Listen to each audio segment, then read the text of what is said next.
ठाणे हे तलावांचे शहर म्हणून ओळखलं जातं। उपवन तलाव हे ठाण्यातील पर्यटन क्षेत्र असून ठाण्याचं हरित सौंदर्य आणि येऊरच्या डोंगर रांगांमुळे ते शहराचं हृदय बनले।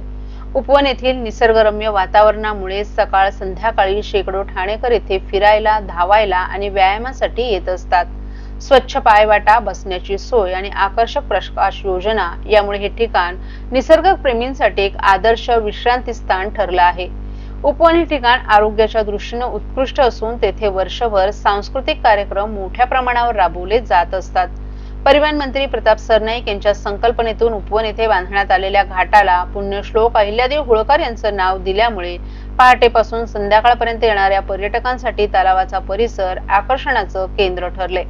ठाणे शहरात महाराष्ट्राचं आराध्य दैवत श्री विठ्ठलाला मानणारे वारकरी संप्रदायातील मंडळी मोठ्या प्रमाणात राहत असल्यामुळे उपवन येथील पुण्यश्लोक अहिल्यादेवी होळकर घाटावर श्री विठ्ठलाची मूर्ती उभारण्यात यावी अशी संकल्पना परिवहन मंत्री प्रताप सरनाईक यांनी मांडली असता त्याला आता मूर्त स्वरूप प्राप्त झालं असून उपवन तलावाच्या मनोहर परिसरात श्री विठ्ठलाची तब्बल 51 फूट उंच भव्य मूर्ती साकारण्यात आली आहे।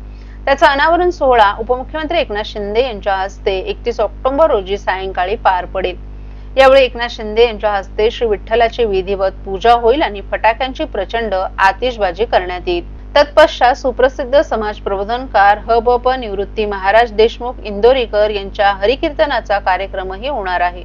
यावेळी हजारोंच्या संख्येने वारकरी समाज उपस्थित राहणार असल्यामुळे तलावाचा परिसर भक्तिमय वातावरणाने दुमदुमणार असल्याचं सरनाईक यांनी सांगितलं। येऊरच्या डोंगररांगा आणि हिरवेगार सौंदर्य, स्वच्छ पायवाटा, बसण्याची सोय, अलीकडेच सुरू करण्यात आलेला लेझर शो, पुण्यश्लोक अहिल्यादेवी होळकर घाट, त्यानंतर आता 51 फूट उंच भव्य विठ्ठल मूर्तीचा देखावा या ठिकाणच्या आकर्षणात अधिक भर घालणार आहे। भव्य मूर्तीमुळे उपवन तलावाचा परिसर हा ठाण्याच्या धार्मिक आणि सांस्कृतिक ओळखीत एक नवा अध्याय जोडला जाईल असंही सरनाईक यांनी सांगितलं।